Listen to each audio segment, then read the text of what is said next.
Cap Cip Cup, kembali lagi di acara Guyub Bersama Ucup. Episode kali ini akan membahas tentang ulas dan kilas materi Latsar 4 hari ini. Rasa cinta tanah air dan semangat menjaga keutuhan NKRI tidak akan timbul ketika antusiasme warga negara untuk belajar wawasan kebangsaan rendah. Pertanyaannya, kenapa hal tersebut bisa terjadi? Kalau dari materi mengenai wawasan kebangsaan yang kemarin saya dapat, jadi wawasan kebangsaan itu merupakan cara pandang bangsa Indonesia terhadap diri dan lingkungannya yang mengutamakan persatuan dan kesatuan dalam kehidupan berbangsa dan bernegara. Nah, berakar dari nilai Pancasila, UUD 1945, NKRI, dan Bhinneka Tunggal Ika, wawasan kebangsaan ini menjadi landasan moral dan strategis dalam menjaga keutuhan bangsa di tengah keberagaman. Karena keberagaman ini bukanlah ancaman, melainkan kekayaan yang dapat memperkuat identitas. Nah, dengan memahami dan mengamalkan wawasan kebangsaan, kita juga turut menjaga Indonesia untuk tetap utuh, damai, dan maju sebagai rumah bersama yang berlandaskan nilai-nilai luhur bangsa. Karena dalam praktiknya, wawasan kebangsaan ini mendorong sikap toleransi, semangat gotong royong, dan kepedulian terhadap kepentingan bersama atas dasar cinta tanah air.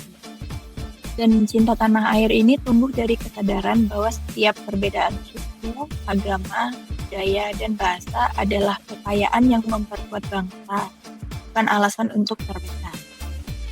Dengan cinta tanah air yang mendalam, muncul pula semangat untuk menjaga keutuhan NKRI, baik dari ancaman fisik seperti separatisme maupun dari ancaman ideologis seperti radikalisme dan intoleransi. Nah, oleh karena itu, mengapa antusiasme warga dalam mempelajari wawasan kebangsaan ini dapat mempengaruhi rasa cinta terhadap tanah air dan semangat menjaga keutuhan NKRI. Oh, gitu ya Mbak. Oke. Saya izin menambahkan ya Mbak Andi ya. Ya, kita semua tahu ya bahwa Indonesia adalah negara yang besar dengan beragam suku, budaya, bangsa, dan agama. Nah, supaya bangsa kita itu tetap kuat dan bersatu, para pendiri bangsa ini merumuskan 4 konsensus dasar bangsa. Yang pertama, Pancasila ya. Ini sekaligus ideologi bangsa ya. Pancasila itu kita tahu semua memuat 5 sila yang menuntun kehidupan kita, yaitu ketuhanan yang Maha Esa, kemanusiaan yang adil dan beradab, persatuan Indonesia, kerakyatan yang dipimpin oleh hikmat kebijaksanaan dalam permusyawaratan dan perwakilan, yang terakhir keadilan sosial bagi seluruh rakyat Indonesia. Pancasila ini bukan hanya sekedar teks, tapi kita harus amalkan dalam kehidupan sehari-hari. Nah, lalu yang kedua ada juga UUD 45. Konstitusi ini adalah hukum dasar tertulis yang mengatur jalannya negara. Di dalamnya terdapat aturan tentang lembaga negara, hak dan kewajiban warga negara, serta prinsip keadilan sosial. UUD 45 ini juga menjamin kebebasan beragama, hak memperoleh pendidikan, hingga hak menyampaikan pendapat. Dengan UUD 45 ini, kehidupan berbangsa dan bernegara memiliki pedoman yang jelas. Lalu yang ketiga adalah semboyan kita ya, Bhinneka Tunggal Ika, yang berarti berbeda-beda tapi tetap satu jua. Indonesia ini punya lebih dari 1.300 suku bangsa ya, dan ratusan bahasa daerah. Namun semua perbedaan itu nggak membuat kita terpecah belah, justru menjadi kekayaan yang luar biasa. Semboyan ini tuh ngajarin kita bahwa keragaman bukanlah penghalang untuk bersatu, tetapi kekuatan untuk membangun bangsa yang lebih besar. Lalu yang keempat ini adalah NKRI ya, atau Negara Kesatuan Republik Indonesia.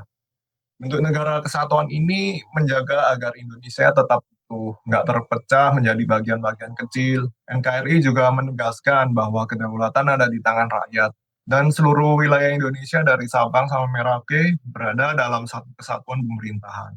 NKRI adalah harga mati yang harus kita pertahankan bersama. Nah, itulah 4 konsensus dasar bangsa, yaitu tadi Pancasila, UUD 45, Bhinneka Tunggal Ika, dan NKRI. 4 hal ini adalah fondasi persatuan, pilar kekuatan, dan arah perjuangan bangsa Indonesia. Nah, lalu selanjutnya juga ada ini, 4 simbol penting lagi yang harus kita junjung tinggi, yaitu bendera, bahasa, lambang negara, dan juga lagu kebangsaan. Yang pertama bendera merah putih ya, tentu saja. Ini bendera merah ini melambangkan keberanian. Kalau putih kesucian. Bendera ini adalah simbol kedaulatan bangsa. Menghormati dan menjaga bendera berarti menjaga martabat bangsa. Lalu yang kedua ada bahasa Indonesia. Bahasa Indonesia adalah bahasa persatuan yang menyatukan berbagai suku dan bahasa daerah. Dengan bahasa inilah kita bisa berkomunikasi sebagai satu bangsa tanpa sekat perbedaan. Lalu yang ketiga juga ada lambang negara, yaitu Garuda Pancasila. Burung Garuda melambangkan kekuatan, sementara perisai di dadanya memuat Pancasila sebagai dasar negara, dan semboyan Bhinneka Tunggal Ika menegaskan persatuan dalam keberagaman. Yang keempat ada lagu kebangsaan Indonesia Raya. Lagu ini dinyanyikan dengan penuh hormat dalam setiap upacara resmi, dan lagu ini, Indonesia Raya ini, membangkitkan semangat juang dan rasa cinta tanah air kita. Nah, itulah yang dapat saya sampaikan. Jadi, marilah kita junjung tinggi bendera, bahasa, lambang negara, dan lagu kebangsaan. Karena inilah identitas pemersatu dan kebanggaan bangsa Indonesia. Dengan menjaga simbol-simbol ini, berarti kita menjaga kehormatan negara. Itu dari saya, Mas. Terima kasih. Nah, ketika sebuah bangsa itu punya pemahaman yang baik tentang wawasan kebangsaan, logika berpikirnya seharusnya bangsa tersebut itu punya ketahanan yang baik terhadap AGHT, yang biasanya berupa isu kontemporer. Bener nggak ya? Benar banget Mas Ucu. Jadi benar ya, wawasan kebangsaan ini sangat penting bagi kita, terutama bagi para ASN. Karena ASN ini kan garda terdepan masyarakat ya. Nah, kalau kita paham dengan baik tentang wawasan kebangsaan ini, kita juga jadi lebih paham gimana cara menghadapi isu-isu kontemporer atau cara ambil sikapnya lah. Dan pembelajaran kemarin ini itu juga nambah wawasan baru bagi saya tentang bagaimana kita sebagai ASN harus peka terhadap isu strategis kontemporer yang sedang terjadi. Dan isu-isu kontemporer ini kan sangat beragam ya, mulai dari korupsi yang merusak kepercayaan publik terhadap pemerintah, di mana ini juga kaitannya sangat erat dengan money laundry yang melemahkan sistem ekonomi dan hukum. Kan para koruptor tuh pinter-pinter ya, mereka nyembunyiin harta kekayaan mereka tuh dengan cara money laundry, sehingga seakan-akan kekayaan mereka itu legal. Kemudian juga ada isu mass communication, termasuk penyebaran hoax dan kebencian yang berpotensi memecah persatuan. Lalu ada narkoba yang mengancam generasi muda dan masa depan bangsa. Kemudian juga ada isu terorisme, di mana terorisme ini sangat mengganggu stabilitas dan keamanan negara ya. Lalu ada istilah baru yang kemarin saya juga baru tahu, itu ada isu proxy war, di mana itu merupakan konflik tidak langsung yang melibatkan pihak ketiga dan dapat memecah belah bangsa. Serta ada isu konflik kepentingan, terutama di sektor publik yang bisa mengurangi integritas. Nah, dari pembelajaran kemarin saya juga jadi sadar bahwa ternyata isu-isu yang mengancam tersebut sangat dekat dengan kehidupan sehari-hari, dan kita sebagai ASN siap siaga menghadapi dan lalu saya pribadi juga lebih sadar bahwa ASN bukan hanya soal menjalankan tugas administrasi, tetapi juga merupakan bagian dari upaya menjaga ketahanan bangsa melalui sikap peduli, peka terhadap perubahan, dan siap memberikan kontribusi nyata dalam menghadapi tantangan zaman. Itu sih, Mas. Izin menambahkan ya Mbak Nurhat, mengenai isu-isu kontemporer tersebut. Mbak Nuha sudah menjelaskan mengenai apa itu isu kontemporer beserta contoh-contohnya yang memang dekat sekali dengan kehidupan kita sehari-hari ya. Dari pembelajaran ini saya juga belajar sebagai ASN gimana sih caranya untuk mencegah bahkan menghindari atau menghadapi isu-isu kontemporer tersebut. Mumpung kita masih sebagai CPNS ya, kita perlu membiasakan diri dengan mengamalkan 6 modal insan. Apa aja tuh 6 modal insan ya? Yang pertama adalah modal intelektual, kemudian modal emosional, modal sosial, modal ketabahan, modal etika, dan modal jasmani. Modal intelektual sebagai landasan dalam memahami isu-isu kontemporer secara kritis dan objektif. Seorang ASN harus terus belajar, mengasah kemampuan analitis, serta mengikuti perkembangan ilmu pengetahuan dan teknologi, sehingga mampu memberikan solusi yang inovatif dan relevan terhadap kebutuhan masyarakat. Yang kedua adalah modal emosional yang diperlukan untuk mengendalikan diri di segala situasi. Seorang ASN dituntut untuk bersikap tenang, bijak, dan tidak mudah terprovokasi oleh isu-isu yang beredar. Yang ketiga, modal sosial yang menjadi bekal penting untuk membangun jejaring, komunikasi, dan kolaborasi yang sehat dengan rekan kerja, masyarakat, serta berbagai pemangku kebijakan. Yang keempat adalah modal ketabahan untuk mencerminkan daya juang dan ketangguhan mental. Seorang ASN harus siap menghadapi dinamika pekerjaan yang berat, hambatan birokrasi, dan kritikan dari masyarakat. Yang kelima adalah modal moral atau etika yang berfungsi sebagai kompas atau acuan untuk bertindak tegas. Integritas dan tanggung jawab adalah modal utama yang harus dipegang teguh. Dengan moral yang kuat, ASN dapat terhindar dari penyalahgunaan wewenang. Yang terakhir, yang tidak kalah penting adalah modal jasmani. Karena kesehatan tubuh menjadi syarat utama untuk bekerja optimal, kita perlu menjaga stamina, disiplin olahraga, dan menerapkan pola hidup sehat, sehingga tetap produktif dalam bekerja.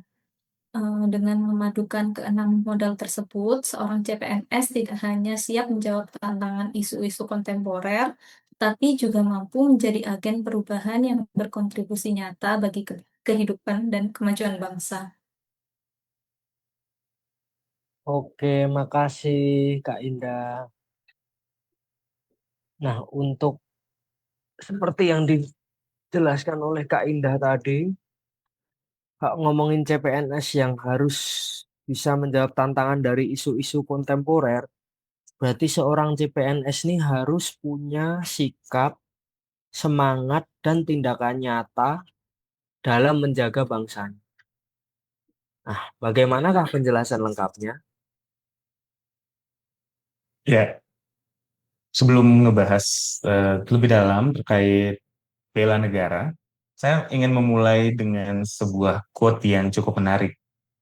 Kenalilah dengan baik hingga Anda tulus mencintainya, maka Anda akan antusias dan ikhlas untuk membela dan mengelolanya. Nah, dari kutipan ini kita dapat sama-sama memahami bahwa untuk menumbuhkan rasa ikhlas untuk membela, maka harus diawali dengan mengenali dan mencintainya dengan tulus. Setiap ASN harus memiliki dan menanamkan jiwa bela negara, karena memang inilah salah satu fondasi dasar untuk mewujudkan ASN yang profesional. Selama 4 hari ke belakang, menjalani latsar agenda 1 dengan pembahasan wawasan kebangsaan, isu kontemporer, dan juga bela negara, kita semua mendapatkan banyak sekali pengetahuan lebih spesifik tentang komitmen dasar bela negara, di mana itu tujuannya adalah untuk memupuk rasa cinta tanah air dan kesadaran berbangsa dan bernegara untuk menjaga kedaulatan serta keutuhan NKRI. Dengan mempelajari materi terkait bela negara ini, kita bisa menyadari bahwa bela negara itu nggak harus selalu tentang angkat senjata, melainkan memiliki makna yang jauh lebih luas.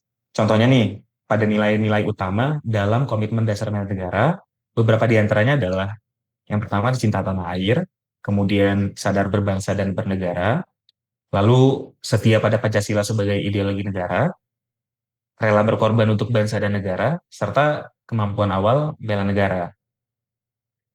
Sehingga sebagai pelaksana kebijakan publik dan juga pelayan masyarakat, setiap keputusan dan tindakan yang akan kita ambil nanti itu harus berlandaskan integritas, keadilan, dan juga kepentingan masyarakat.